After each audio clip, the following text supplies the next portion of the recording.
They said the hospital was haunted, but they were wrong. There were no ghosts, the building itself was the nightmare. Each night it woke up, creating new patients from its own twisted dreams. No records, no past, just fear and the sound of heartbeats echoing down empty halls. I thought I was just the night nurse, until I realized the hospital had started dreaming of me. And once you enter that dream, there's no way out. The night had settled like a heavy shroud over the city when I arrived at the hospital's forgotten ward. The building itself seemed reluctant to welcome me, its cracked double doors groaning on rusted hinges as I pushed them open. Inside, the stale air was thick with dust and the faint, sour tang of decay. I pulled my coat tighter, the fabric already stained with the grime of many nights spent navigating forgotten places. My flashlight sliced through the darkness, illuminating peeling paint and flickering fluorescent bulbs that buzzed with a lifeless rhythm. I had heard the rumors how the hospital was abandoned years ago after a string of unexplained incidents, how the staff vanished, leaving behind empty halls and whispering shadows. Yet here I was, the night nurse assigned to care for patients who appeared mysteriously in vacant rooms each morning. It was a job that defied logic, but my curiosity and need for purpose pushed me forward. The ward was eerily silent, save for the creak of old floorboards beneath my boots and the occasional drip of water echoing through damp corridors. The walls, once white, bore stains like bruises, and the windows were cracked or shattered, letting in cold drafts that whispered secrets I could not understand. I moved cautiously, checking each room methodically. Many were empty, their beds cold and untouched, but one room stopped me cold. It was marked as empty in the hospital's records, a place no patient should have occupied. Yet there, lying on the bed, was a figure, a young man with pale skin and dark hair, his eyes closed as if in peaceful slumber. I blinked, wondering if exhaustion was playing tricks on me. I approached slowly, the beam of my flashlight trembling slightly in my hand. His breathing was faint but steady. No monitors beeped, no machines hummed, just the quiet rise and fall of his chest. I checked the chart pinned to the foot of the bed. No name, no records, nothing. It was as though he had materialized out of the shadows themselves.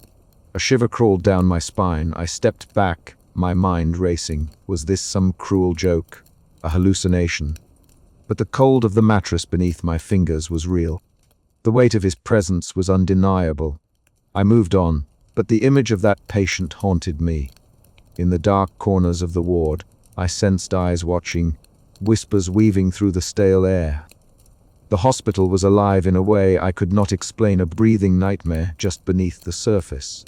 As I settled into the nurse's station, the silence pressed in. I pulled out my notebook, my pen trembling as I began to write. Every creak, every shadow, every heartbeat in that forgotten ward was a piece of a puzzle I was desperate to solve. But with each word, a creeping dread settled deeper into my bones. Something was waiting here, something ancient and hungry. And I was already too far inside its dream to turn back.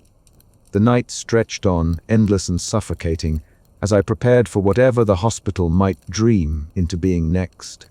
The hospital was a cavern of shadows, its corridors stretching endlessly, before me like the ribs of some long-dead beast. On my second night as a night nurse, the silence was oppressive, broken only by the distant hum of failing fluorescent lights and the occasional creak of settling metal. I moved cautiously, each step echoing too loudly, as if the building itself resented my presence. The air was stale but carried hints of antiseptic and something fouler, like the scent of decay, trying to claw its way back into consciousness. I passed the first few rooms, all empty save for peeling wallpaper and cracked beds. But then I stopped, breath catching. In room 14, a new patient lay under the thin hospital blanket, their breathing shallow and steady. How had they arrived here? The doors had been locked tight when I'd made my rounds hours before. I pressed my hand to the cold doorframe, feeling a shiver race down my spine. Evelyn. A voice broke the silence, low and cautious. I turned to see Tommy, the orderly, stepping out from the shadows. His blue jacket was faded, and the security badge pinned to his chest looked worn from years of wear. He carried a flashlight, its beam cutting through the murk like a knife. "You scared me," I said, forcing a smile. He didn't return it but nodded, eyes scanning the dim hallway. "You renew here," he said. "Not many come to work nights in this place anymore." "I needed the job," I replied, my voice barely above a whisper. "Have you noticed anything strange?" Tommy shrugged, his skepticism palpable. "This place is weird, sure, but ghosts, I don't buy it. Might be rats or just the building settling." His words did little to ease the knot of anxiety tightening in my chest. I had seen things, shadows flickering at the edges of my vision, whispers that dissolved when I turned to listen. But when I tried to tell Tommy, his doubtful gaze made me hesitate. We moved together down the corridor, the flashlight beam dancing on cracked tiles and exposed wiring. I kept glancing at the patient rooms, each one holding a secret I couldn't yet unravel. The hospital seemed alive in a way that defied logic, a breathing entity that watched and waited. Back at the nurse's station, I pulled out my notebook, the pages already cluttered with frantic observations and sketches. Symbols I had seen flicker in the eyes of the patients, strange patterns that seemed to pulse with a life of their own. The scratching of my pen was loud in the stillness, a desperate attempt to anchor myself to reality. A sudden noise, metal clattering against tile, made me jump. Tommy was already moving toward the source, flashlight sweeping into the gloom. We entered an empty room, cool and silent except for the faintest chill lingering in the air, like a breath just taken and released. "Nothing there," Tommy muttered, but I felt the room was charged, waiting. I swallowed hard, the weight of loneliness pressing down. This hospital wasn't just abandoned. It was haunted by something far more unsettling, the echo of lives created and erased. As the night deepened, my notes grew more erratic, my thoughts spiraling. Who were these new patients? What force brought them here?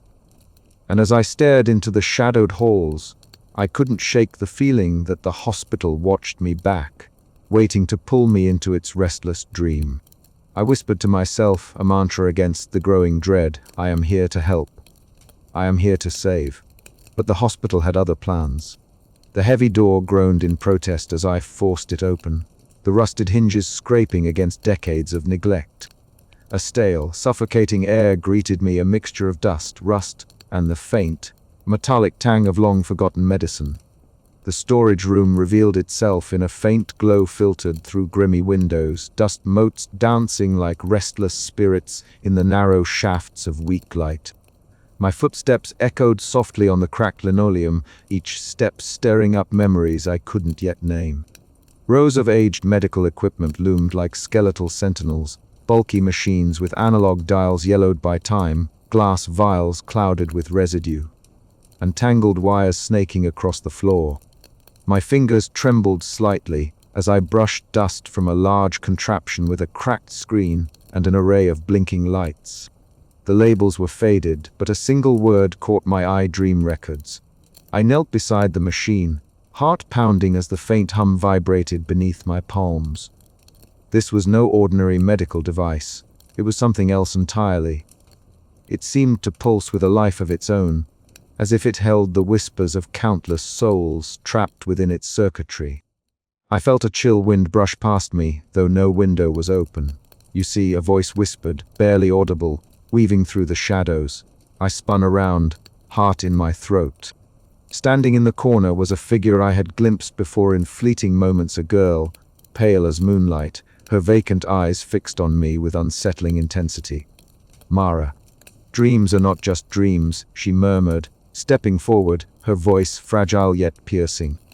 "They birth life and snuff it out, weaving a tapestry where the threads unravel and reweave endlessly." I swallowed hard, trying to steady my breath. "What do you mean?" I asked, my voice barely a whisper. She tilted her head, a faint, enigmatic smile flickering at the edge of her lips. "The hospital dreams. It births shadows that walk and breathe, but the originals, they fade, lost to the void, swallowed by the silence." Her words echoed in my mind, a maddening refrain that blurred the line between reality and nightmare. Why? I demanded, desperation creeping into my voice. Creation demands destruction, Mara whispered, her eyes glistening with an ancient sadness, and madness is the price paid for playing God. Before I could respond, she vanished, leaving behind a silence so profound it pressed against my eardrums. Alone once more, I sank to the floor, the weight of her riddles crushing my thoughts. The machines seemed to pulse louder, their lights flickering erratically, as if sensing my growing madness. I clutched my head, trying to keep the disorienting visions at bay, the faces of patients long gone, echoes of conversations half remembered, the haunting feeling that time itself was unraveling within these walls. The hospital was no mere building, it was a living nightmare, a dream weaving flesh from shadows, erasing the originals in its unholy quest for preservation. And I was trapped in its labyrinth, a nurse caught between the pulse of life and the abyss of oblivion. I rose shakily, determination hardening within me despite the creeping darkness. The truth was buried here in these forgotten machines, in the whispers of ghosts like Mara. I would uncover it, no matter the cost. But as I stepped back into the cold, echoing halls, I knew the hospital was watching, dreaming, waiting, and madness was already taking root in my soul. The night stretched on, endless and oppressive, and somewhere deep within, the dream machine stirred, its ancient heartbeat pulsing in time with my own faltering sanity. The whispers of the past promised revelation, but at what price? I could only listen and prepare for the nightmare yet to come. The dull hum of the hospital's aged ventilation system filled the empty corridor as I approached room 312, a door that had been vacant the night before. The sterile paint peeled in jagged strips from the edges, and the flickering fluorescent lights overhead sputtered intermittently, casting a sickly pallor across the linoleum floors. My heart hammered against my ribs as I reached for the handle. There was a sense of wrongness hanging in the air, the kind that prickles your skin and makes your breath shallow. Inside, a young man sat on the edge of the bed, his pale face turned toward the window, but his eyes unfocused, staring through the cracked glass into the night. He looked fragile, the kind of fragile that made you want to reach out and protect. But it was the face that stopped me cold. It was impossible. It was him. Or at least, it was someone who could have been his twin, if not his very self. The man sitting before me was an exact duplicate of Jonna, my childhood friend, who had disappeared without a trace nearly 10 years ago. I swallowed against the surge of disbelief. How could this be? Jonna had been gone for so long, lost somewhere in the dark folds of memory and unanswered questions. Yet here he was, or something so like him it was indistinguishable. "Tommy," I whispered later in the hallway, pulling the orderly aside. His rugged face was lit by the dim glow of the emergency exit sign as he listened silently. "You were telling me this guy just appeared overnight?" Tommy asked, his voice low and laced with skepticism. I nodded, biting my lip. "And he looks exactly like Jonah. The same eyes, the same scar on his left hand, I swear it's him. But I've checked every record, every file. There's no indication that he's been admitted before. No trace of an original patient." Tommy shook his head slowly. "Evelyn, you know how this place plays tricks on you. Maybe it's just your mind, or exhaustion. But I couldn't shake the heavy weight pressing on my chest. The lines between memory and nightmare were blurring, and I feared that the truth was far darker than I could bear. Night after night, I pored over the hospital's musty archives, searching for any clue about Jonah or the mysterious new patient. The records were fragmented, some pages missing or illegible. Photographs faded to ghostly blurs. The more I searched, the more I felt the walls closing in, the weight of the hospital's secrets pressing down like a shroud. In the silence of the storage room, lit only by the flickering light of a dying lamp, I found nothing but dead ends. No explanation for the duplicate's existence. No record of the original's whereabouts or fate. Only a growing sense of dread that the hospital was not a place of healing, but a place that consumed and recreated. Returning to the patient's room, I watched him murmur fragments of forgotten conversations, his voice barely audible. Each word was a shard of memory not his own, a spectral echo of a life that should have been lived, but was now slipping through my fingers like smoke. The walls seemed to breathe around us, the air thick with a presence I could not see, but could feel clawing at the edges of my sanity. I realized then that the hospital was not merely haunted by ghosts. It was alive, dreaming its own patients into existence, while erasing the originals without a trace. Fear coiled in my gut, cold and unyielding. If this was true, then what was to become of those originals? Were they trapped somewhere beyond time, or simply obliterated? And what of me? Was I next to become a ghost in this cruel dream? The questions gnawed at me, relentless. As I retreated into the shadows of the corridor, the duplicate's vacant eyes met mine, and an unspoken plea echoed in the silence between us. I was caught between compassion and horror, a desperate nurse trapped in a hospital that dreamed its own patients, weaving madness and memory into a tapestry of despair. The nightmare was far from over, and I was only beginning to see its true shape. The corridor was swallowed in shadows, the flickering overhead lights casting long, rattling patterns across the cracked linoleum. Evelyn's heart thudded in her chest as she made her way back to the nurse's station, clutching her worn clipboard like a lifeline. The silence around her felt unnatural, thick with the weight of unspoken things lurking beneath the hospital's dilapidated walls. She had spent the last few hours tracing the faint outlines of the hospital's forgotten past old patient files, yellowed and barely legible, hints of experiments that seemed to blur the line between medical science and something far more unsettling. The more she uncovered, the more the hospital seemed to breathe around her, as if alive and watching. A sudden noise, a soft, deliberate set of footsteps made her stop in her tracks. She turned sharply, and there, framed by the heavy shadow of the doorway, stood a figure she had not expected to see again, Jurta Malcolm Reed. His pale, gaunt face was the ghost of the man she had heard rumors about, his lab coat hanging loosely on his frame, stained and worn like the hospital itself. "Evelyn," he said quietly, his voice a rasp that seemed to scrape the air. "You shouldn't be here." "Not anymore." Her breath caught. "Jurta Reed, what are you doing here?" He stepped into the dim light, eyes darting nervously down the hallway. "I came to warn you.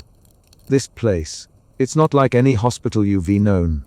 What you re-digging into, it's dangerous." Evelyn swallowed her fear. "I need to know the truth. These patients appearing overnight, the dream records something's wrong." Reed's expression twisted, a shadow of pain and regret.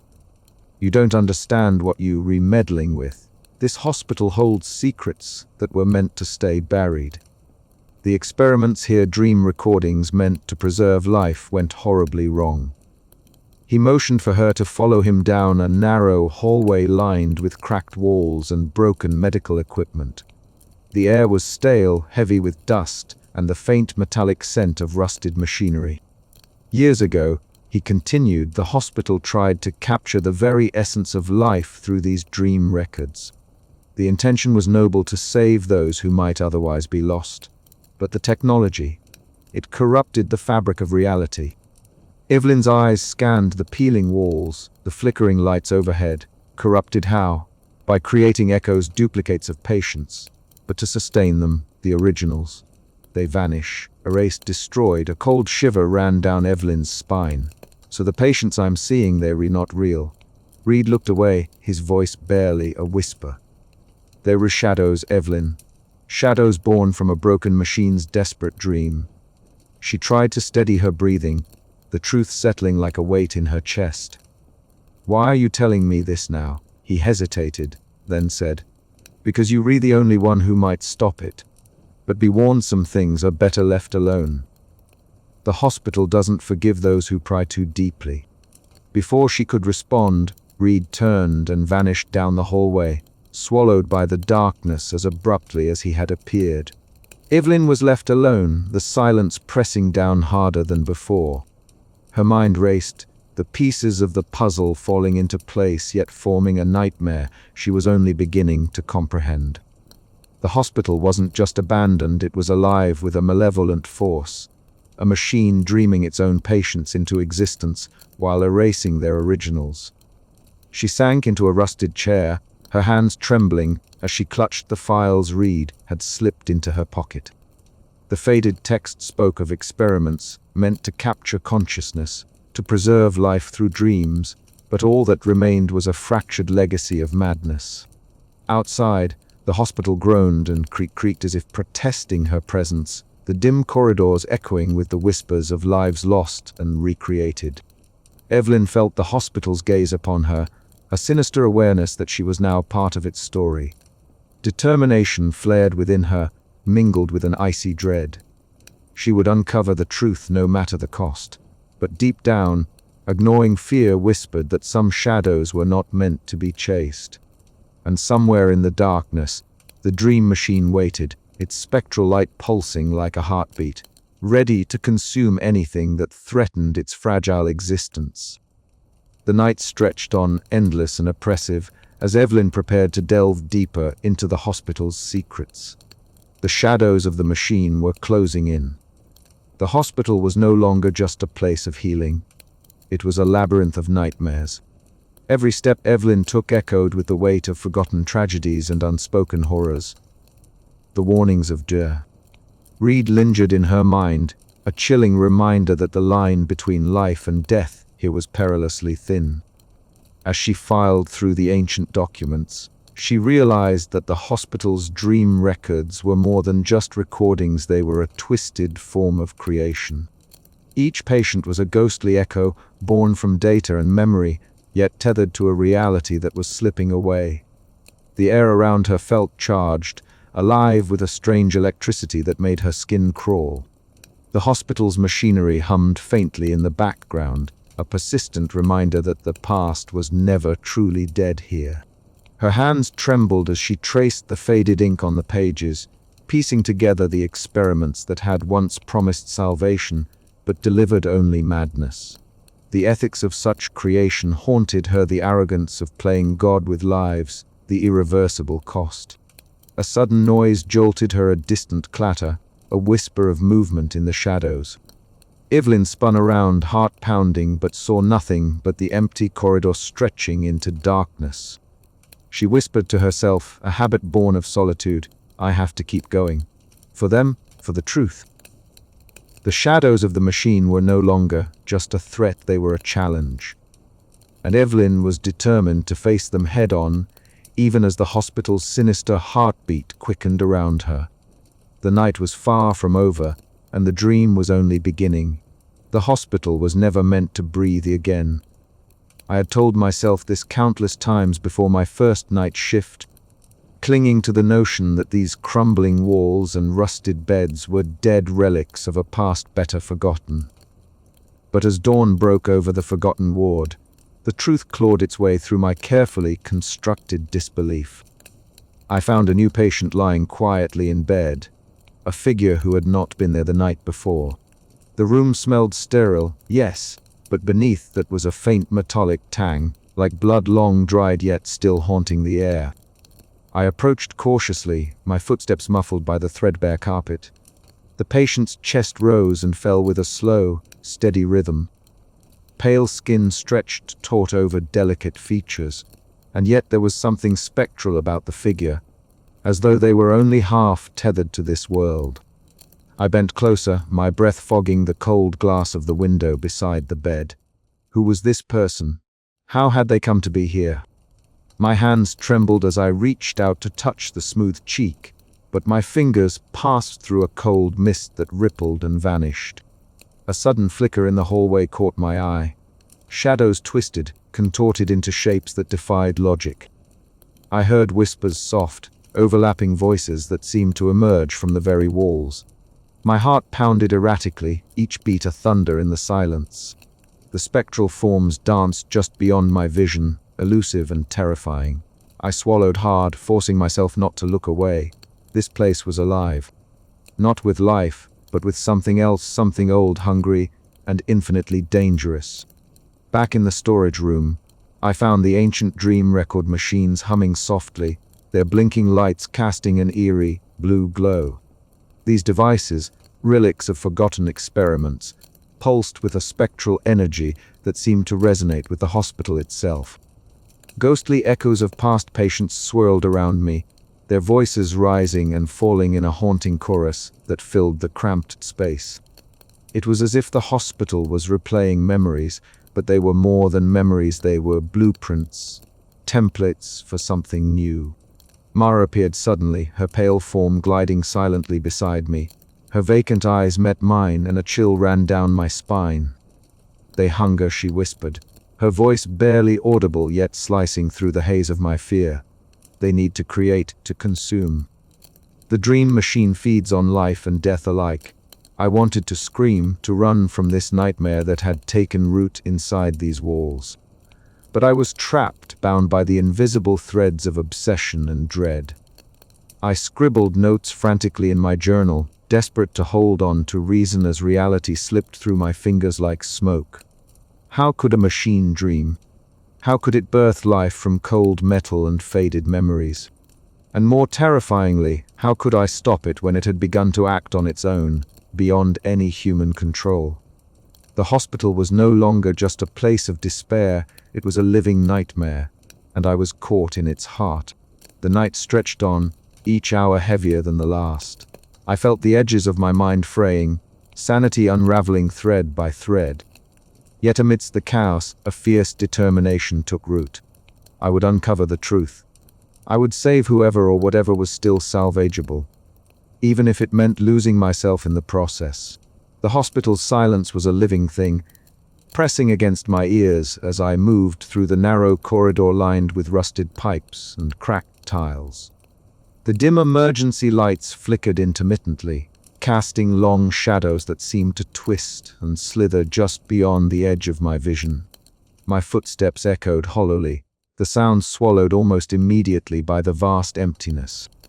I clutched my notebook to my chest, each breath shallow and quickening with every step deeper into the hospital's forgotten wing.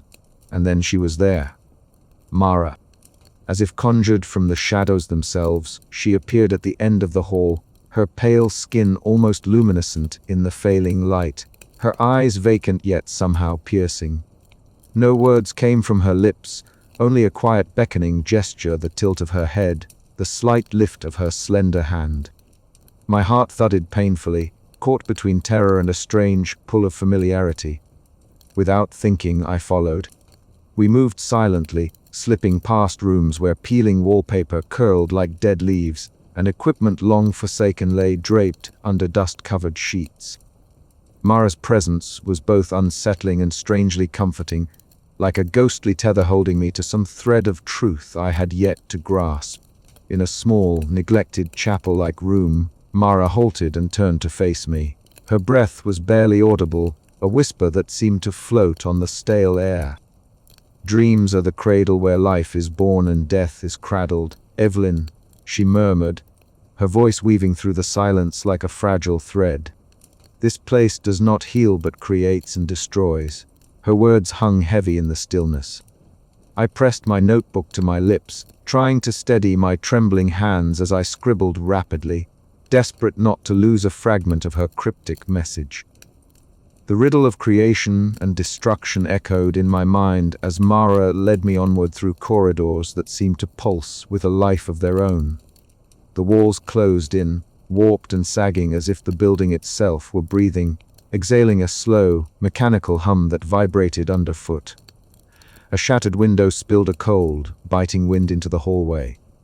The night air was stale with the scent of rust and decay, carrying faint, almost imperceptible whispers of forgotten voices and humming machines. Mara's eyes reflected the flickering light, shifting from fragile innocence to an uncanny knowing, as though she held the weight of the hospital's ancient secret in her gaze. "The dream machine is a mirror," she said softly, reflecting what once was and what can never be. "It spins life from shadows, but the threads it weaves unravel the fabric of souls."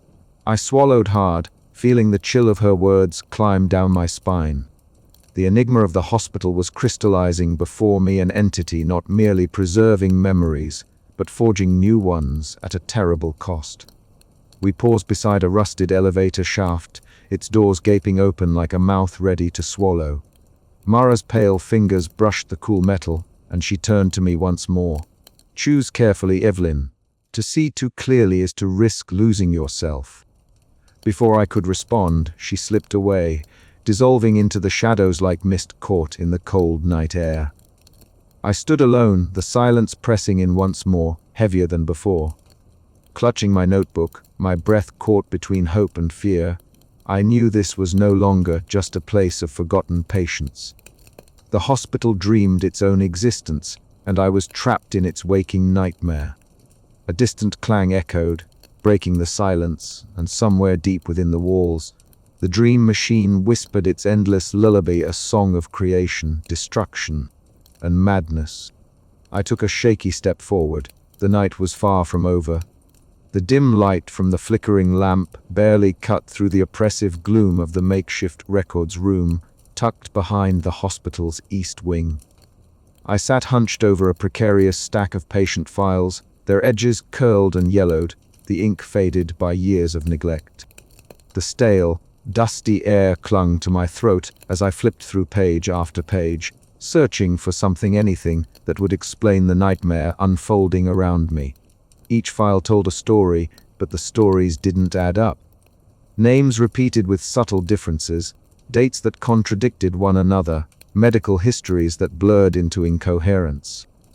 There were records of patients who had supposedly been discharged or transferred years ago, yet here they were, appearing anew in empty rooms overnight. I could feel the weight of my own heartbeat pounding in my ears as I traced the names with trembling fingers, a growing pit of unease gnawing at my insides. The realization dawned slowly, like the creeping chill in the air. These patients, each new face, each whispered name that haunted the abandoned halls, were not survivors or lost souls. They were echoes, living duplicates stitched together by the hospital's ancient dream records, spectral imprints given flesh and breath, and the originals. They were gone, erased without a trace. A sudden chill slid down my spine. I pulled my jacket tighter around me, the fabric rough against my skin, a poor shield from the cold that seemed to seep from the very walls. The room felt smaller, the shadows darker, as if the building itself were closing in to suffocate me. A soft, almost inaudible sound made me freeze, the faint shuffle of footsteps in the corridor outside. My breath hitched. I wasn't alone. From the shadows emerged Mara, her pale skin almost luminescent in the dim light, her vacant eyes locking onto mine with unsettling intensity. She moved with an eerie grace, as if drifting on a breeze unseen. Her voice was barely a whisper, a fragile thread woven through the silence. "They take and remake," she murmured, her words cryptic as ever. "Not all that breathes is alive. Not all that lives remembers." I swallowed hard, trying to grasp the meaning behind her riddle. Mara was both a guide and a haunting presence, the blurred line between nightmare and reality made flesh.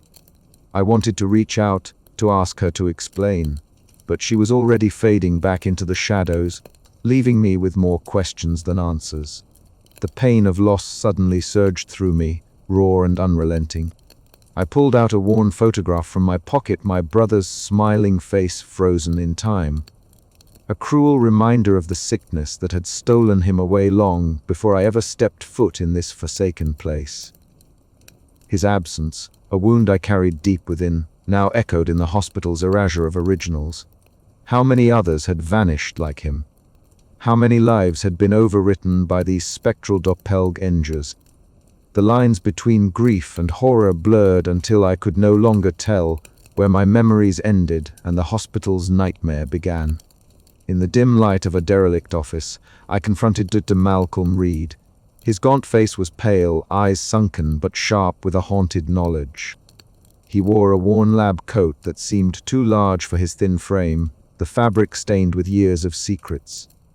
"You don't understand," he said quietly, voice rough with exhaustion. The machine was meant to preserve life, to capture the essence of a patient's existence and keep it safe. But something went wrong. It began to create, to replace. Originals, they vanish. It's a cycle I helped start. His confession was a knife twisting inside my chest. The man I had once hoped could help now embodied the very despair I sought to escape.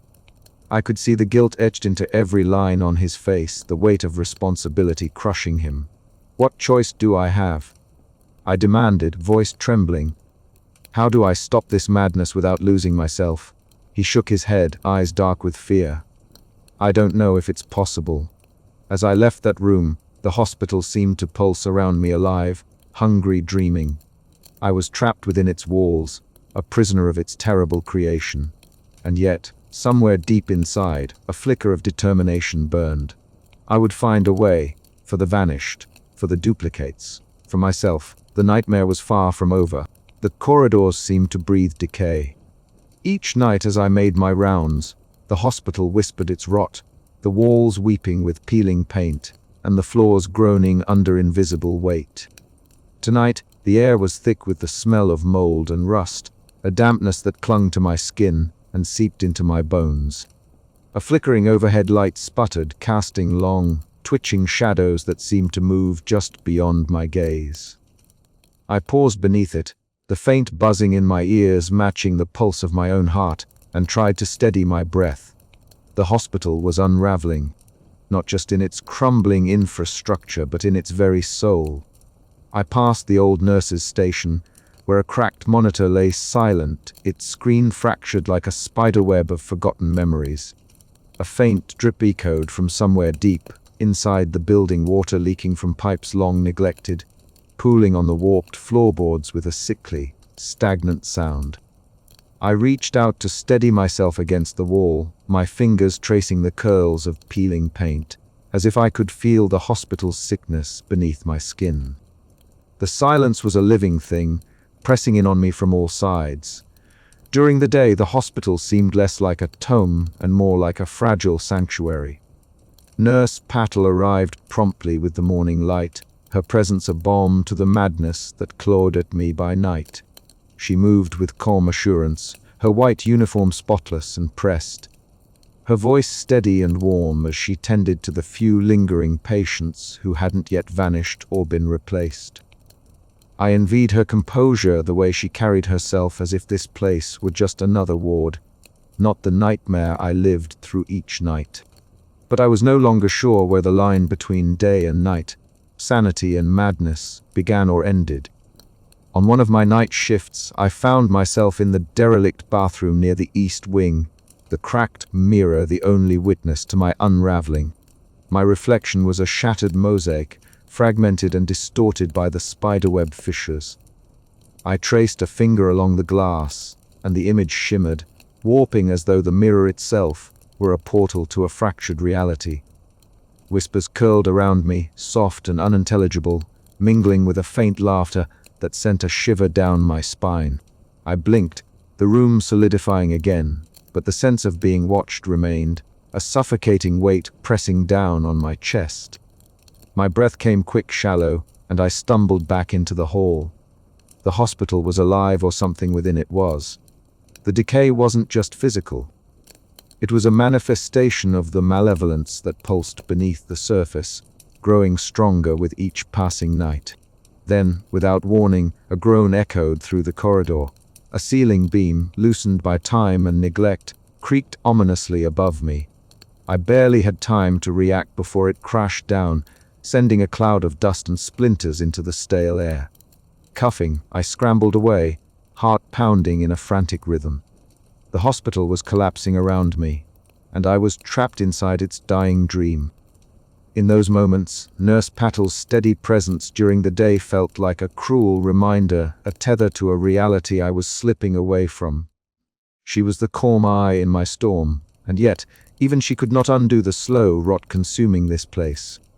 I knew that if I didn't find a way out soon, the hospital would consume me whole, body and mind.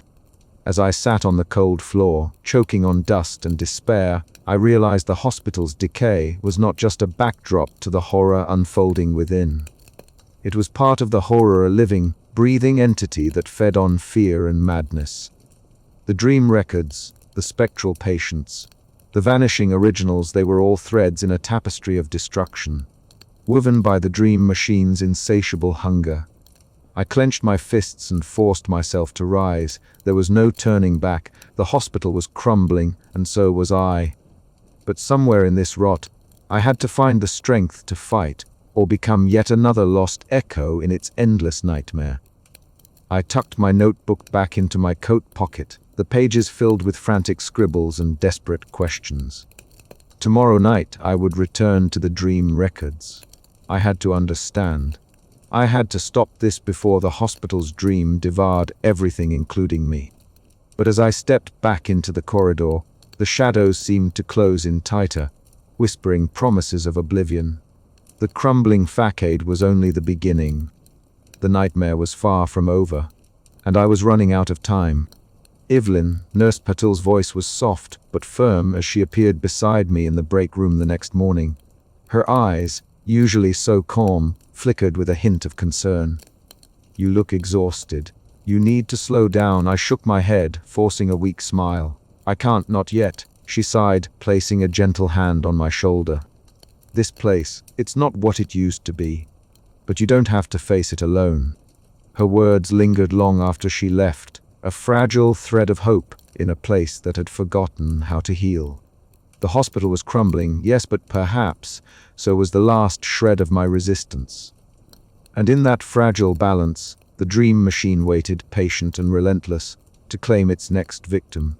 The stale air of the hospital office was thick with dust, and the scent of stale paper, the dim glow of the single desk lamp casting long shadows across peeling wallpaper.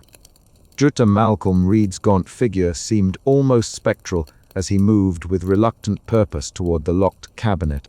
"I suppose it's time you knew the truth," he said quietly, his voice rough and wary. He pulled out a battered file, its edges frayed and yellowed with age, and handed it to me with a weight that felt heavier than the papers themselves. I hesitated for a moment before breaking the seal on the file. The room felt colder suddenly, and the faint hum of the hospital's failing electrical system was the only sound accompanying my breath. As I flipped through the documents, the faded ink and technical schematics began to reveal a horrifying picture. The dream machine was no mere legend. Whispered in the shadowed corridors, it was a failed experimental device, conceived decades ago by the hospital's lead researchers to preserve life beyond natural limits. It recorded the dreams of patients, their memories and consciousness, in an attempt to create a new form of existence. Reed watched me carefully, the shadows under his eyes deepening. "We thought we could cheat death," he admitted, voice barely above a whisper. "But it went wrong. The machine doesn't just record, it creates. And for every creation, the original disappears." The ethical implications crashed over me like a wave. These weren't just patients appearing from thin air. They were echoes, duplicates born from dream recordings, while their originals were erased from reality. My hands trembled as I traced the diagrams of the machine's core, a labyrinth of wires and ghostly blueprints that seemed to pulse with a life of their own. Outside the office, the hospital groaned and creaked, the building itself seeming to resist the truths I uncovered. Suddenly, the flickering lights surged violently, plunging the room into intermittent darkness.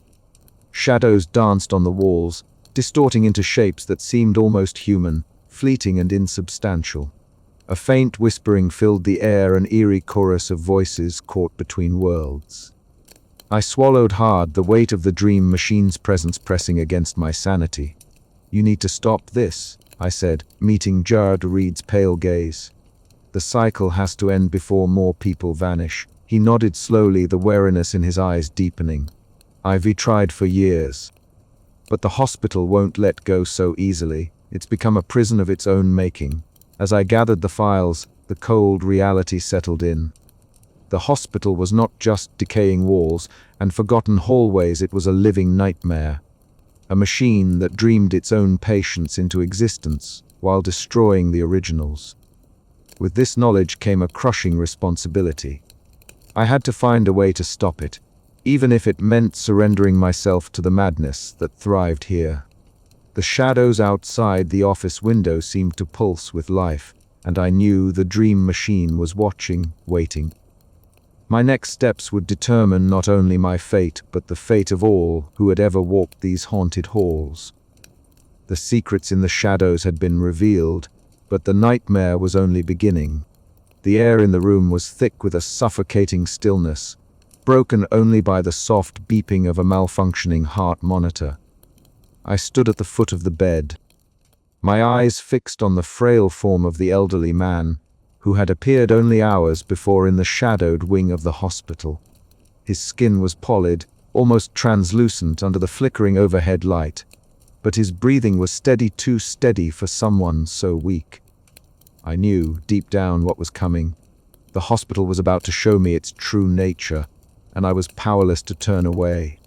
I had been watching the strange phenomena for weeks now, patients arriving overnight in vacant rooms, spectral shadows flitting through corridors, and the whispering hum of the dream machine vibrating in the walls. Each new arrival was a perfect echo of someone who had vanished without a trace. Tonight, I was to witness the final, terrifying piece of the puzzle.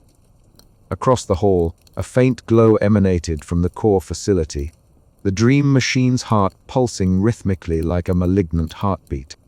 I clutched my notebook, the pages already filled with frantic scrawling and sketches of the hospital's convoluted layout and strange occurrences. My hands shook as I tried to steady my breathing, but the suffocating dread was overwhelming. Suddenly, the air shifted. The elderly man's eyes fluttered closed, and his breathing slowed, becoming shallow. I moved closer, my medical instincts battling with the horror clawing at my mind.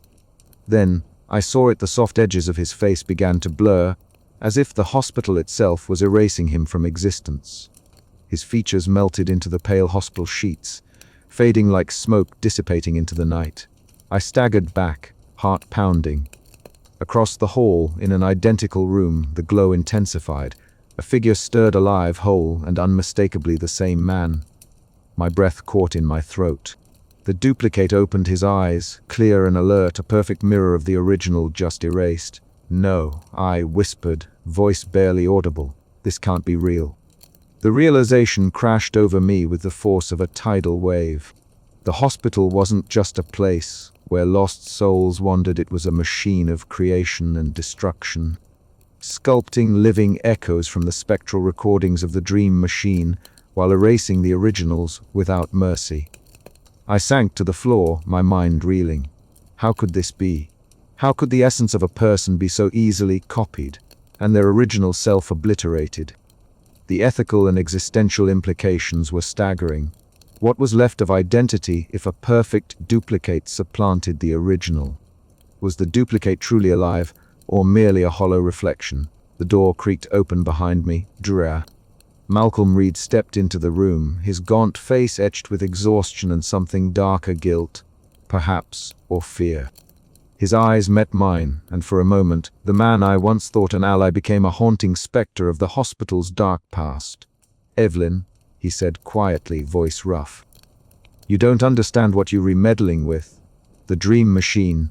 It's beyond our control. Stopping it means risking everything, including yourself." "I can't just stand by," I replied, struggling to keep my voice steady. "People are being erased, replaced. This isn't life, it's a nightmare." He shook his head slowly. "Some things are better left buried."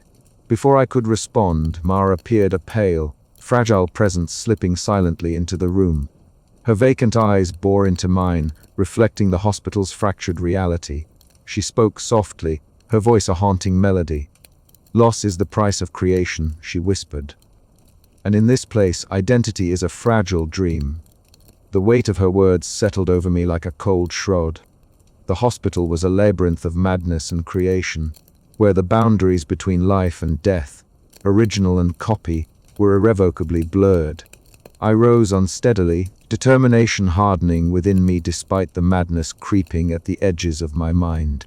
If this place could erase and create, I would find a way to stop it before I, too, became just another vanishing original. As I left the room, the hospital seemed to pulse around me, alive with malevolent intent. The dream machine's hum grew louder, a chilling reminder that the nightmare was far from over. I clutched my notebook tighter, the pages now a testament to the horrors I had witnessed. Somewhere deep inside, a flicker of hope remained, hope that I could unravel the hospital's dark secret and end this cycle of death and duplication. But as the shadows lengthened and the corridors twisted into impossible shapes, I knew one thing with terrifying clarity: the hospital's dream was not yet finished with me. And the line between reality and madness was fracturing irreparably. The night stretched on, endless and oppressive. Outside, the world moved on obliviously, but within these walls, a nightmare was unfolding, a nightmare from which there might be no escape. And I was trapped in its heart. The hospital's corridors seemed to stretch and breathe as Mara led me deeper than I had ever dared to go. The walls themselves throbbed with a strange rhythm, a pulse that echoed faintly in my chest, a metallic tang thickening the stale air. I clutched the faint glow of my flashlight, its beam wavering as the fluorescent bulbs overhead flickered uncertainly, casting long, twisting shadows that writhed like living things. Each step forward felt like a descent, not just through the hospital's physical depths, but into the very heart of its madness. Mara moved silently beside me, her pale skin almost luminescent against the oppressive darkness. Her vacant eyes held something beyond comprehension, a knowing that chilled me to the bone. She spoke in riddles, her voice barely above a whisper, weaving cryptic warnings that seemed to twist reality around us. "Creation is a fragile dream," she murmured, "and the dream machine never forgets." The corridor opened abruptly into a vast chamber, the dream core. Here, the atmosphere shifted palpably. The air hummed with electricity and something far older, a malevolent presence lurking beneath the surface. Tangled wires sprawled like serpents across the floor, their ends disappearing into banks of flickering monitors.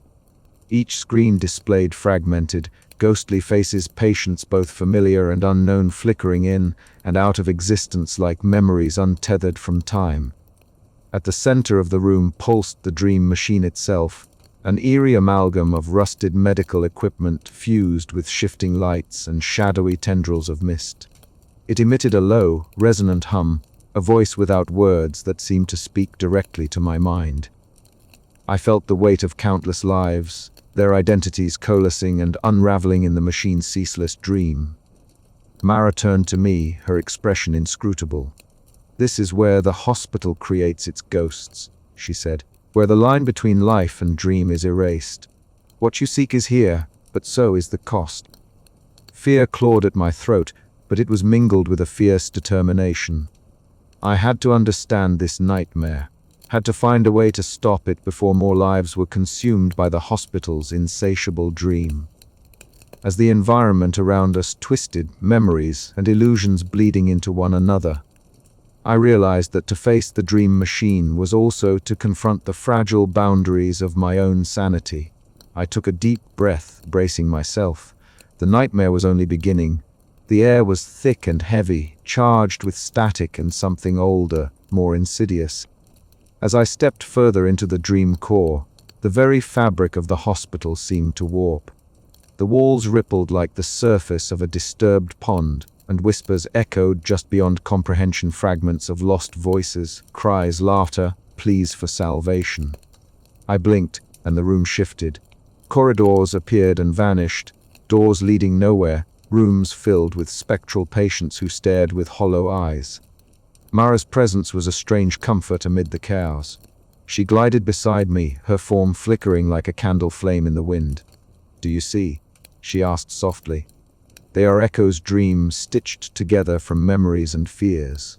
The originals are gone, but their shadows remain, trapped in the machine's endless cycle." A sudden jolt of pain stabbed my head and I staggered, clutching the cold metal of a console. Images flooded my mind, faces of my lost sibling, the patients I had cared for, the duplicates that had appeared, and the originals who had vanished. The hospital was not just abandoned. It was alive, dreaming, creating and destroying. The dream machine pulsed at the center of the chamber, its eerie glow casting grotesque reflections across the tangled wires. A chorus of flickering monitors displayed faces, some twisted in agony, others serene and blank. I realized with horror that these were the fragments of lives, pieces of identity caught in the machine's grasp. "You must choose," Mara whispered, her voice both distant and near. "To stop the dream, you must risk becoming part of it. To leave, you must abandon those still trapped." My heart pounded as I faced the awful truth. The hospital was a monstrous creator, and I was entangled in its web. The line between reality and nightmare blurred until all that remained was the haunting pulse of the dream machine, and the fragile thread of my own fading humanity. I moved closer to the machine, drawn by a mixture of fear and resolve.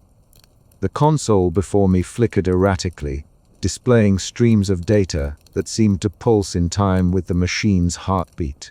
I reached out, fingers trembling, and brushed the surface. The images on the monitors shifted rapidly, faces I recognized, faces I feared, faces I had yet to understand. Suddenly, a cold wind swept through the chamber, carrying with it a chorus of voices, whispers of the forgotten, cries of the lost, laughter of the damned. The machine responded, its lights intensifying, casting the room into a surreal tableau of light and shadow. Time fractured. Moments overlapped and folded into one another. I saw flashes of the past, glimpses of futures that might never come to be. Mara's figure flickered beside me, her eyes filled with a sorrow that pierced my soul. "This is the heart of the hospital's madness," she said. "Here, the dream machine shapes reality, weaving life and death into an endless tapestry. You must decide, will you be its master or its next victim?" The choice weighed heavily on me, a cruel paradox of survival and sacrifice. I swallowed my fear, steeling myself against the encroaching darkness. The battle for the hospital's soul and my own was about to begin. As I prepared to take the next step, the environment shifted once more. The chamber stretched infinitely in all directions, corridors branching into impossible angles, faces appearing and dissolving in the periphery of my vision.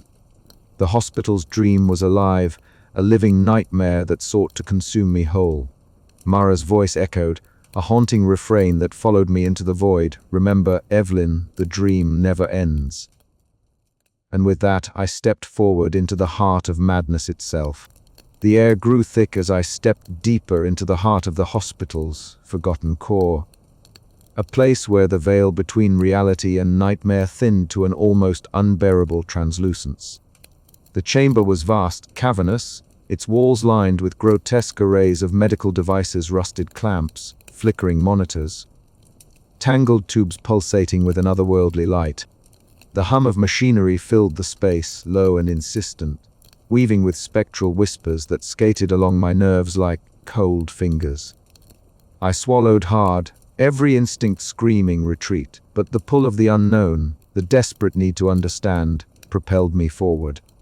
As I moved closer to the center, the dim glow coalesced into a shape, shifting and flickering like a disturbed reflection on water. The dream machine revealed itself a monstrous amalgamation of mechanical horror and spectral light. It was as if someone had taken every piece of medical equipment ever used in this hospital, shattered them, and reassembled the fragments into a restless, flickering entity. Its edges blurred and reformed constantly, like a living collage of past and present. Tubes writhed like serpents, monitors blinked with eyes that were not eyes, and cold blue light spilled from its core, casting impossible shadows that danced and whispered truths I wasn't sure I wanted to know. A voice, or rather a chorus of voices, echoed inside my head, fractured, overlapping, and almost hypnotic. "Who are you?" it asked. Not once but 1,000 times, each echo slightly different, each question clawing at my sense of self. "Are you the original? Or the dream? The echo? The shadow?" I staggered, clutching the rail of a nearby console, the cold metal grounding me as the machine's words wormed their way into my mind. "I am Evelyn," I whispered, but even my own voice sounded alien, fragile. From the corner of my eye, a figure emerged, pale, fragile and unblinking. "Mara." She stepped forward silently, her vacant eyes reflecting the strange light of the machine. Her presence was both a balm and a torment, a reminder of what I fought to hold on to, and what I might lose. "Creation exacts a price," she murmured, voice barely audible over the machine's chorus. "To dream something into life is to unravel something else." I wanted to ask her what that meant, but words caught in my throat as the chamber began to distort. The walls stretched and bent, memories folding over themselves like broken glass. Faces I knew, my brothers, the vanished patients, even my own flickered and fractured, merging and splitting apart in an endless kaleidoscope of horror. The machine's voice grew louder, more insistent, trying to dissolve me into its endless dream. "You cannot resist," it whispered, "for resistance is but another dream." I fought back, summoning every shred of resilience and medical knowledge I had. "I am not a dream," I said firmly, though the tremor in my voice betrayed the feared knowing at my bones. "I am real. I exist." Pain seared through my mind as the machine lashed out, probing the fragile boundaries of my identity. Memories bled into one another, past and present tangled in a maelstrom of confusion and despair. But I clung to the fragments of who I was, my love for my lost sibling, the warmth of a sunlit day outside these cursed walls, the sound of my own steady breathing. Gradually, the machine faltered, its form flickering like a dying star. Mara's gaze met mine, steady and unyielding, a silent promise that I was not alone in this battle. The chamber's distortion eased, the whispers faded, and for a brief, precious moment, I stood defiant in the face of oblivion. But the confrontation had left its mark. I was raw, shaken, and acutely aware of how perilously thin the line was between my existence and the dream the hospital wove endlessly. The dream machine had shown me the terrifying truth that identity is fragile, that creation demands sacrifice, and that madness lurks just beneath the surface of what we call reality. I took a shuddering breath and stepped back, knowing this battle was far from over. Somewhere deep within this labyrinth, the cycle continued, dreaming new faces into existence and erasing old ones without mercy. I had glimpsed the heart of the nightmare, and it was a darkness I could not unsee. But I was still here, still fighting. And that, perhaps, was enough for now. The chamber felt alive, breathing, pulsing, a heart of metal and light beating beneath the cracked floor tiles. I stood at its center, the dream machine looming before me in its eerie amalgam of medical instruments fused with spectral shadows, veins of ghostly light weaving through rusted steel. The air was thick with the acrid scent of ozone and decay, pressing in on my chest like a vise. Every mechanical whisper, every faint hum, echoed through the hollow corridors beyond, as if the hospital itself were awakening to meet me. I swallowed hard, feeling the weight of exhaustion and dread settle like stones in my stomach. My hands trembled slightly, streaked with grime and smeared with the faintest traces of old blood. I could no longer tell how long I'd been trapped in this nightmare. How many nights had bled into one another in this forsaken place where the lines between life and death, reality and dream, had long since blurred. A sudden chill curled along my spine, and I turned to find Mara standing silently at my side. Her pale skin seemed to absorb the flickering light, her vacant eyes reflecting the shifting shadows like twin pools of moonlight. She said nothing at first, but then her voice, a fragile thread barely audible, cut through the silence. "The dream must end, but the price is the dreamer," she whispered, her words cryptic yet laden with meaning. "To stop the cycle, one must become the sacrifice, or be lost to the endless night." Her words twisted inside me, a knot tightening in my chest. I had come here seeking answers, but now I faced a choice that no nurse should ever have to make. To save these spectral echoes, these fragile duplicates born of the dream machine's greed, I must risk becoming one of them, erased, forgotten, another ghost wandering these halls forever. The weight of that possibility crushed me, but beneath the fear stirred a stubborn flicker of resolve. I was no stranger to loss. My brother's death haunted every sleepless night, a wound that had never quite closed. Maybe, just maybe, I could use that pain to break the hospital's curse and save those trapped within its dreaming walls. Before I could gather my thoughts, a sudden shift in the air heralded another presence. Dra. Malcolm Reed materialized from the shadows, his pale, gaunt face drawn tight with worry. His lab coat hung loosely on his thin frame, stained and worn like the hospital itself. "Evelyn," he said, voice low but urgent. "You don't understand what you re-up against. This place is a wound, in reality a failed experiment that's bleeding into the living world. The dream machine isn't just a machine. It's a force ancient and merciless. If you try to stop it, you risk everything, including yourself." I stared at him, searching his eyes for any hint of deception. He had been my reluctant informant, a man haunted by his past choices and unwilling to fully confront the horrors he'd helped unleash. Yet now, his warning cut through the haze of madness like a shard of ice. "I have to try," I whispered, voice trembling. "For them, for all of us." Reed nodded grimly, stepping back into the shadows. "Then prepare yourself. The machine will not surrender without a fight." The chamber responded instantly. The ghostly lights flared brighter, casting grotesque shadows that danced along the walls.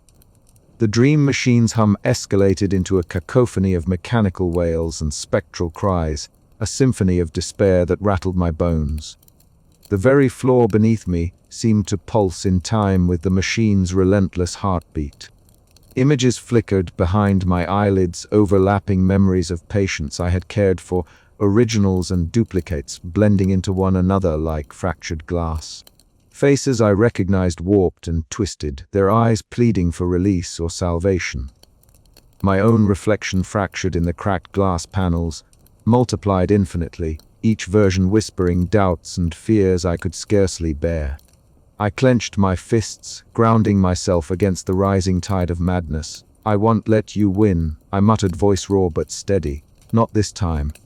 The dream machine recoiled, its light flickering erratically before coalescing into a blinding surge that threatened to engulf me. I stepped forward, heart pounding, reaching out toward the pulsating core of the nightmare. The cold bite of metal grazed my fingertips, and a wave of vertigo crashed over me, threatening to drag me into oblivion. But I held on. In that suspended moment between destruction and salvation, I understood the true cost of creation, the fragility of existence, and the terrible sacrifice demanded by those who dare to dream life into being. The hospital trembled around me, its ancient walls groaning as if mourning what was lost and what might yet be saved. And as the nightmare surged to its crescendo, I made my choice. The dream was ending. But at what price? I could only hope it was not my own. The hospital's malevolent heart beat on, uncertain and unresolved, as I stepped into the abyss. The hospital shifted beneath my feet, or perhaps it was me unraveling into the shadows it cast. The corridor stretched and contracted like a living thing, the fluorescent lights overhead flickering in spasms that cast grotesque shadows on the cracked linoleum. I pressed my palm against the cold wall, its surface rippling faintly, as if the hospital itself breathed through the years of decay and neglect. Voices my own, others I scarcely recognized, echoed in the halls, overlapping in a maddening chorus that clawed at the edges of my sanity. I staggered forward, heartbeat drumming in my ears, trying to anchor myself to something solid. But the world around me dissolved in and out of focus. Faces appeared in the windows, pale and spectral, their eyes hollow, but filled with stories I could almost remember. And then Mara was there, no, multiple Maras, each flickering like a broken film reel. They whispered riddles that twisted my mind, words about creation, destruction, and the endless cycle of the hospital's dreaming. Their voices intertwined, a dissonant lullaby that seemed to both warn and beckon me deeper into this fractured nightmare. "Creation is a wound," one Mara murmured, her voice a tremulous thread, "and the wound bleeds reality." I blinked, and the room shifted. The walls oozed with dampness, the ceiling sagged like a dying beast. Somewhere distant, a machine hummed a drone that pulsed in time with my faltering heart. Then, jar! Malcolm Reed appeared, emerging from the shadows of the administration office. His gaunt frame was draped in a lab coat stained with old coffee and dust. His pale eyes bore into me, heavy with unspoken truths and regrets. "You're losing yourself," he said quietly, voice cracked but steady. "The dream machine doesn't just create patients it consumes. It feeds on memories, identities. If you don't fight it, you will become another echo trapped in this endless loop." I wanted to scream, to ask how I could fight a force that bent reality itself. But my voice caught in my throat, swallowed by the thick, stale air that smelled of mold and old blood. Outside, the hospital's world fractured further. I stumbled to a window, pressing my forehead against the cracked glass. The grounds beyond twisted and folded like a kaleidoscope, trees blurred into impossible shapes, the sky flickering between twilight and harsh daylight in cruel cycles. My memories tumbled through my mind, faces of lost patients, fragments of my own past, the haunting image of my siblings' final moments. They collided and merged, indistinguishable from the duplicates I had tended, the originals now vanished. Was I still Evelyn Hart? Or just another reflection, another fragment born of the hospital's dark dreaming? The weight of it crushed me, but beneath the terror, a spark of fierce resolve ignited. If the hospital dreamed its patients and erased their originals, then perhaps I could find the thread that unraveled the nightmare. I would grasp it, no matter the cost, before I too was lost in the fractured shadows between creation and oblivion. A whisper brushed against my ear, Mara's voice, or the echo of it soft and urgent. "Hold on, Evelyn. The dream is not yet complete." And with that fragile hope, I stepped further into the darkness, ready to face whatever awaited in the shattered depths of the hospital's mind. The air was thick with dust, the stale scent of decay and rust filling Evelyn's lungs as she pressed forward down the dimly lit corridor. Each step echoed hollowly, swallowed quickly by the oppressive silence that had settled over the hospital like a suffocating shroud. The walls around her groaned and cracked, thin fissures spider-webbing across peeling paint and stained plaster, as if the building itself was groaning in torment. She paused, heart hammering against her ribs, as the floor beneath her feet trembled faintly. Somewhere deep within the hospital's bowels, a low rumble began to swell, an ominous crescendo that set her nerves alight with dread. Shadows flickered at the edge of her vision, spectral patients, their hollow eyes fixed on her with silent pleadings, faces blurred and shifting like smoke in the dim light. Evelyn swallowed hard, forcing herself not to look away, not to surrender to the creeping madness that clawed at her mind. "Evelyn." The faintest whisper brushed past her ear, a fragile sound that sent a shiver down her spine. Turning sharply, she glimpsed a pale figure, at the end of the corridor, a young woman whose skin seemed almost translucent, her eyes vacant yet hauntingly luminous. Mara. The enigmatic patient who had haunted her nights, appearing and disappearing like a ghost woven from the hospital's own nightmares. Mara smiled, a delicate, cryptic curve of lips that held both comfort and warning. She beckoned with a trembling hand, a gesture as fragile as a whisper on the wind. Evelyn hesitated, her mind a battlefield of hope and terror. Then, steeling herself against the unknown, she stepped forward, following the ghostly guide deeper into the labyrinth. Behind her, the hospital convulsed violently. Walls buckled and shifted, corridors folding upon themselves in impossible angles. The very fabric of the place twisted like a living nightmare, distorting reality until sound and space blurred into a disorienting haze. Suddenly, a crackling voice erupted from a broken intercom overhead. "Evelyn, trust nothing, not the walls, not your senses. This place is a parasite feeding on your mind." Dr. Malcolm Reed's gaunt figure materialized briefly within the flickering static, his eyes sunken but burning with urgency. "The dream machine is collapsing. You must get out before it consumes you." Her breath hitched, panic rising like a tide. The floor trembled beneath her feet, the corridor ahead folding inwards as spectral patients wailed silently, their forms flickering between the living and the unreal.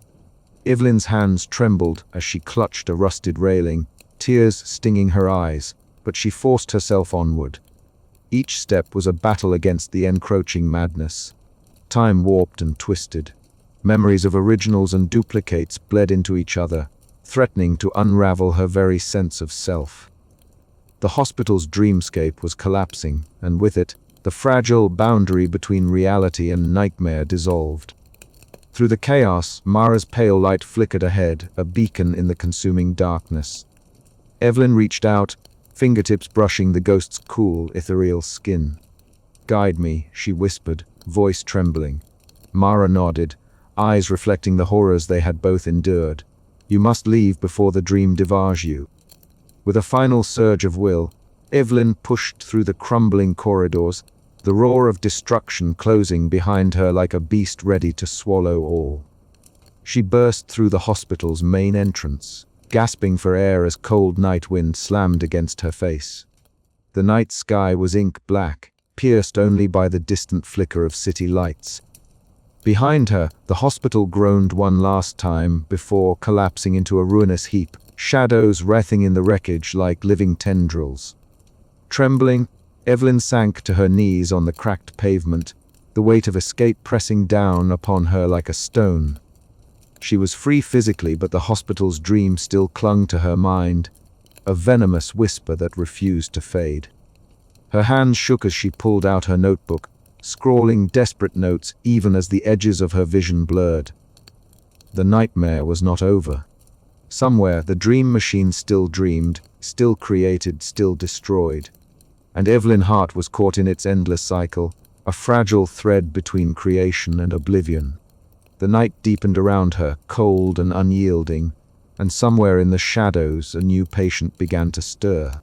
The heavy iron doors groaned open with a sound that echoed like a death knell in Evelyn's ears. For months, those doors had been her prison, the threshold between a nightmare she was forced to endure and a world she barely remembered. Now, as the pale fingers of dawn stretched over the horizon, she stepped out into the cold embrace of morning air. It was sharp and biting against her cheeks, but it was real, tangible, and alive. Behind her, the hospital stood silent and brooding, its crumbling facade a monument to forgotten horrors. The windows, dark and vacant, seemed like empty eye sockets watching her with a silent accusation. For a moment, Evelyn felt the weight of the building's gaze, as if the very structure mourned her departure or threatened retribution for her betrayal. Her breath came in shallow gasps, fogging in the chilled air. She clutched the tattered strap of her bag tighter as she staggered forward, the grime and bloodstains on her clothes a testament to the battles fought within those walls. The hospital's grip had loosened, but it had not released her mind. She leaned against a cold stone wall, the rough texture grounding her. Around her, the sounds of a waking world filtered through the morning haze, the distant hum of traffic, birds tentatively greeting the day, snippets of conversation floating from nearby houses. The city was alive, vibrant, and yet she felt like a ghost trapped between two worlds. Her fingers trembled as she pulled out a small notebook, its pages filled with frantic observations, sketches of the dream machine, and scribbled reminders.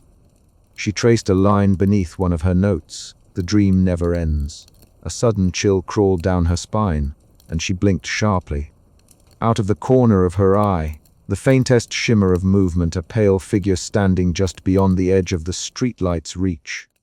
Mara. The girl's vacant eyes met hers, hollow and sorrowful. Mara's presence was a paradox, both a guide and a haunting, a reminder of what the hospital had created and destroyed. Evelyn opened her mouth to speak, but Mara had already faded into the morning mist, leaving nothing but a lingering cold.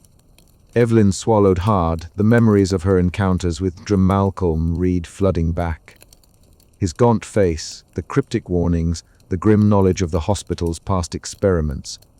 "You can't run from it," he had said. "The dream machine is not just in that building. It's in the air you breathe, in the memories you carry." The thought was suffocating. Had she truly escaped, or had she merely crossed into a new kind of prison? The hospital's nightmare might have been left behind physically, but its shadow was cast long and far. Her footsteps faltered as a wave of exhaustion and fear washed over her. The line between reality and madness blurred, and she questioned whether the world beyond the hospital's walls was real or just another layer of the dream machine's creation. Yet, amidst the turmoil, a fragile ember of hope flickered. She had survived. She had fought back. And somewhere, beyond the horizon, there could be an end to this cycle. But as the sun climbed higher, casting long shadows across the cracked pavement, Evelyn knew the truth all too well: the dream never ends. And somewhere another patient was waking, another echo of a lost life brought into being by the relentless hunger of the dream machine. Her journey was far from over. She took a deep breath and stepped forward, the hospital's walls receding behind her, but its nightmare forever etched into her soul. The night outside my apartment was heavy with silence, but inside my mind was a storm. I sat curled against the edge of my desk, the thin light of the flickering lamp casting long shadows that danced and twisted on the walls. My pen scratched feverishly across the pages of my journal, each word a desperate attempt to anchor me to something real. The hospital's nightmare clung to me like a second skin, its cold breath whispering at the edge of my sanity. Each entry was a thread weaving through a tapestry of recollections, fragments of hallways crumbled in darkness, faces that faded and reformed like mist, the spectral echo of Mara's riddles, and the unmistakable mechanical heartbeat of the dream machine pulsing beneath it all. My hands trembled as I wrote, my eyes red-rimmed from hours of sleepless vigilance. The apartment, once a sanctuary, now felt like a cage lined with memories I could neither escape nor understand. Occasionally, a creak or a whisper would stir from the corners of the room, subtle and elusive. I caught myself flinching at the faintest sound, a distant clang like a metal door slamming, or the low hum of machinery that wasn't there. I told myself it was my imagination, remnants of the hospital's oppressive atmosphere invading my mind.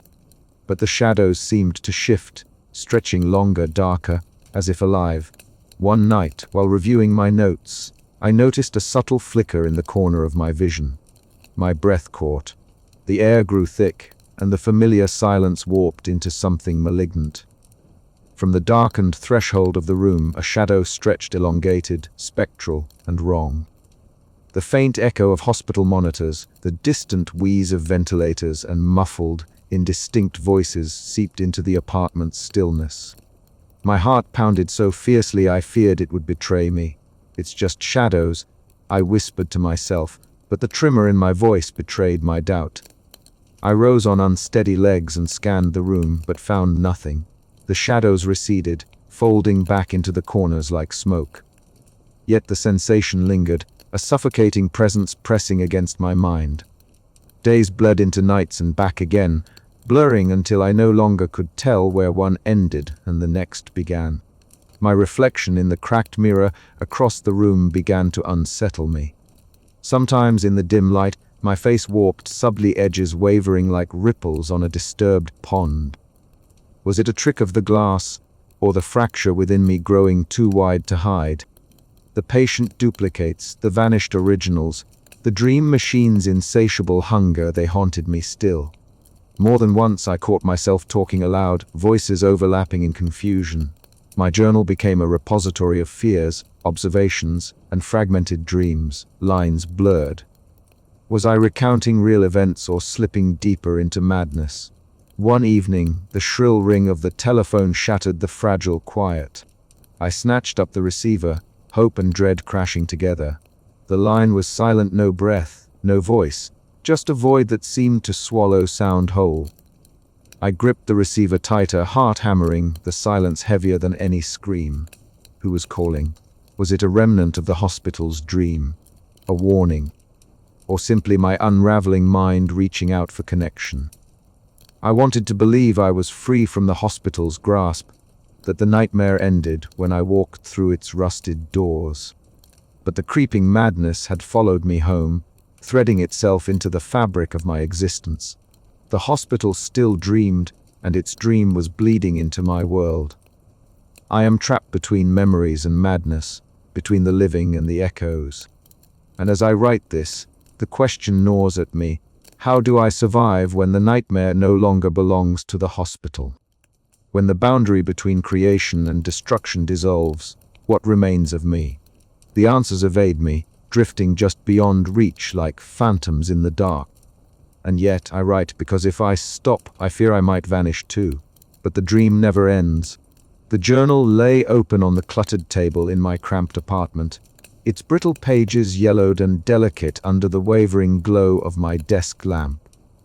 I traced the faded ink with trembling fingers, each word a whispered echo of horrors I had come to know all too well. The entries were penned in a hurried, almost frantic script, detailing the presence of a patient who had vanished from the hospital's wards, but was never accounted for in the records. According to the notes, this patient was not just missing, they were a duplicate.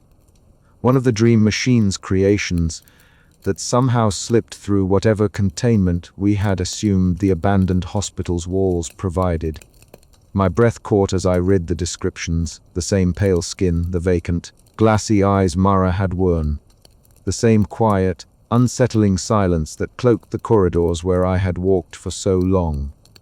The journal's author was someone who had witnessed the impossible, a patient duplicate freed from the nightmare's grip, and now roaming somewhere unknown.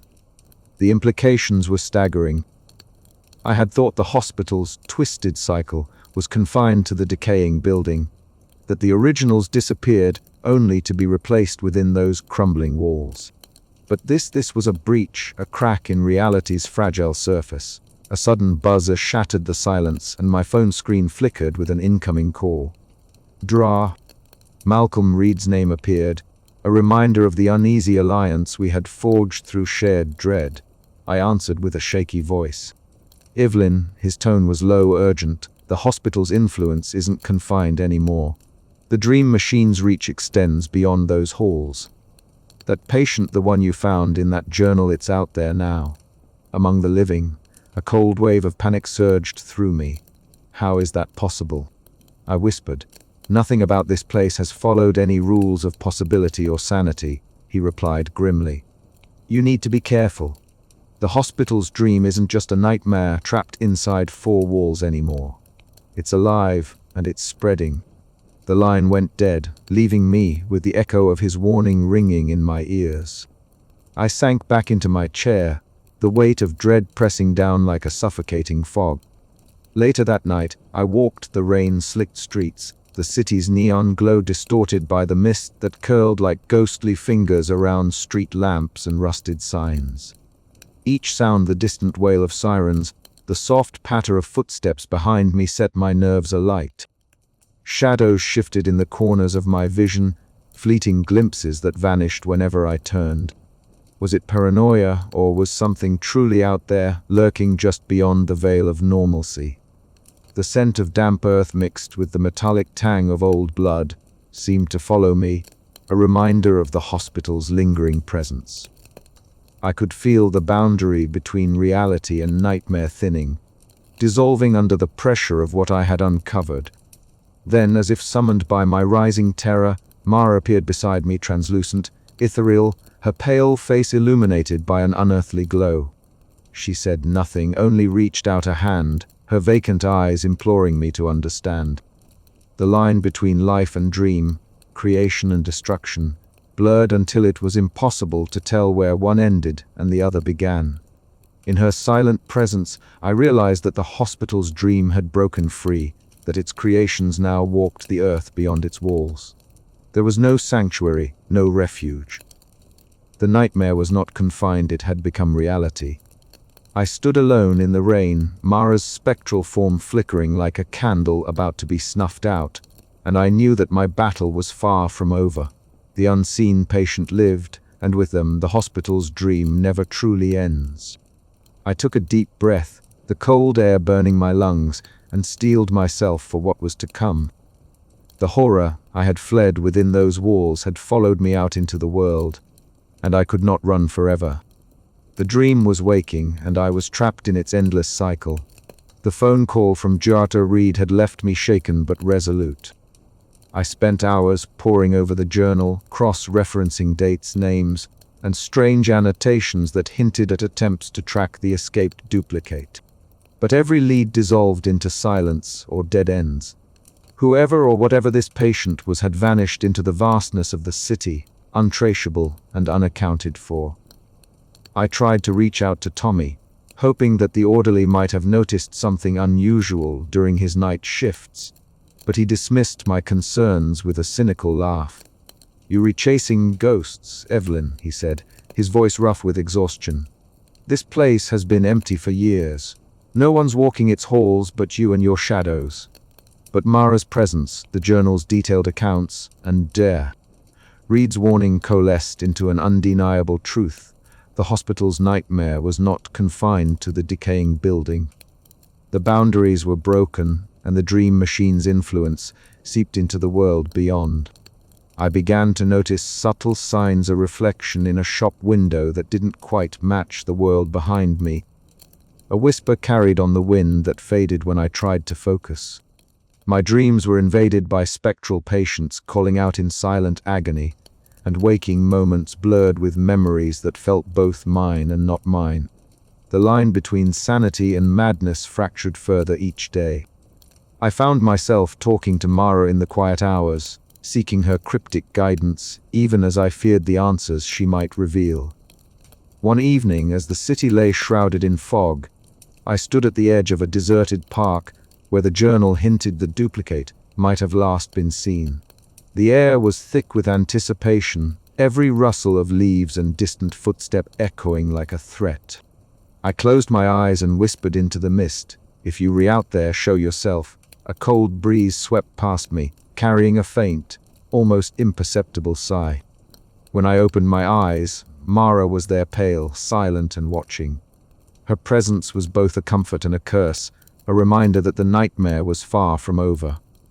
I knew then that the hospital's dream had become a contagion, spreading its madness beyond the confines of the forgotten ward. The unseen patient was a symbol of that terrible truth, a living proof that the cycle of creation and destruction was unstoppable. As dawn broke, painting the fog in shades of sickly gold, I felt the weight of despair settle deep in my bones. The battle was no longer confined to the hospital, it was everywhere.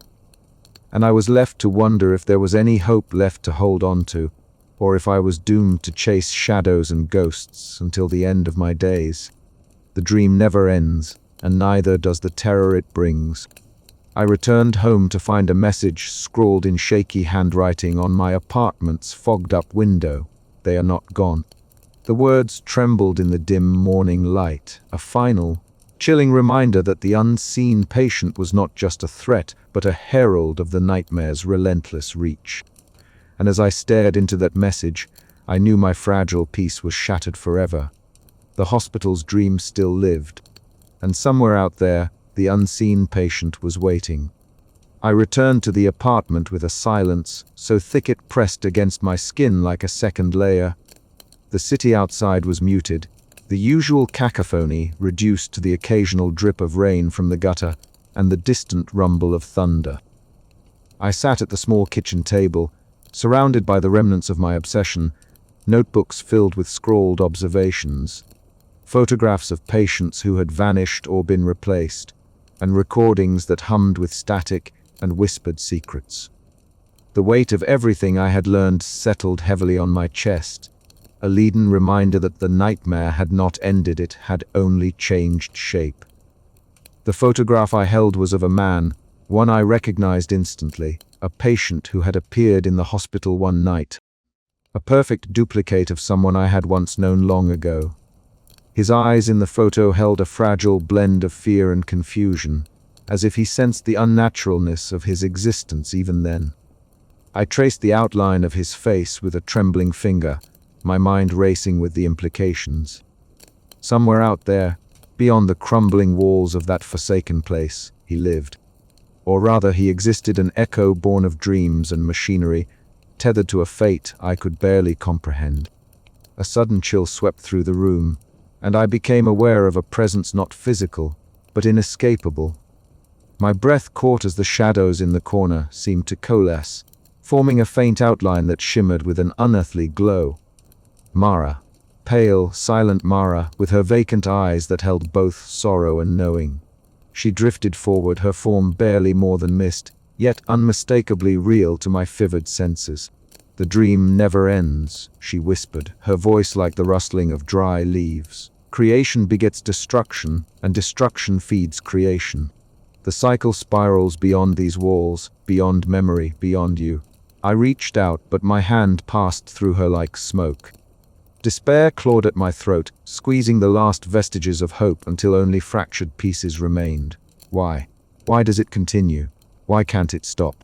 Mara's pale lips curved in a sad smile, because to stop is to unmake, and the machine dreams on relentless, eternal. The vision faded, leaving me alone with the pounding of my heart and the distant thunder that seemed to echo my despair. Days later, I met Malcolm Reed in a cramped, dusty bookstore nestled between forgotten streets. His gaunt face was etched with lines of regret, his eyes shadowed beneath heavy lids. He spoke in hushed tones, wary but compelled by the same dread that had driven me deeper into the hospital's secrets. "You don't understand," he said, clutching a worn medical tome like a talisman. "The dream machine was never meant to be contained. Its influence has spread, infecting minds and bodies beyond the hospital's bounds. The duplicates, it's not just here. They walk among us, unknowable, untraceable." His words confirmed the nightmare I feared most. The hospital was no longer a place, but a state of being, a contagion of creation and erasure that defied all logic and morality.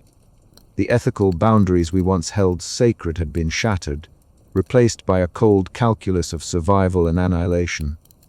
The city around us felt oppressive, the air thick with an unseen menace. I left Reed's company with a growing certainty that the nightmare was far from over. Every shadow could conceal a duplicate. Every face might mask a fading original. One evening, wandering the rain-soaked alleys near the hospital, I glimpsed her again, Mara, her form fragile and ethereal beneath flickering streetlights. She spoke in riddles, her voice barely audible over the patter of rain. "The dream spreads like roots beneath the earth. You are part of it now, whether you choose or not." I shivered, the cold seeping into my bones. Is there no escape? Her vacant eyes seemed to pierce through the veil of reality. Only the endless dream, time blurred, memories overlapped like fractured glass. I found myself grasping at moments, desperate to hold onto the fragments of a reality slipping away. The photographs, the recordings, they became both anchors and chains. And then I saw it, a figure standing just beyond the fog, a man whose face mirrored that of the duplicate patient I had once cared for. Alive, breathing. Real. Or as real as any of us could be in this fractured existence. I reached out, heart hammering, but he dissolved into the mist before my fingers could touch him. The boundary between nightmare and reality shattered completely, leaving me suspended in a silence so profound it swallowed all hope. The hospital's dream never ends. It weaves through the world like a spectral thread, unbound and unyielding. And I am caught within its web, a witness to a horror without resolution, a story without closure. As the first light of dawn crept through my window, I knew the truth I carried would haunt me forever. The cycle of creation and destruction was eternal, and I, Evelyn Hart, was both its prisoner and its unwilling herald. The dream machine had not only dreamed its patients, it had dreamed me. And the dream was still waking. The hospital's nightmare lingers on, its shadows stretching beyond any walls, beyond any hope of escape. Evelyn's fate remains uncertain, lost somewhere between the fragile boundary of reality and madness, caught forever in the endless dream.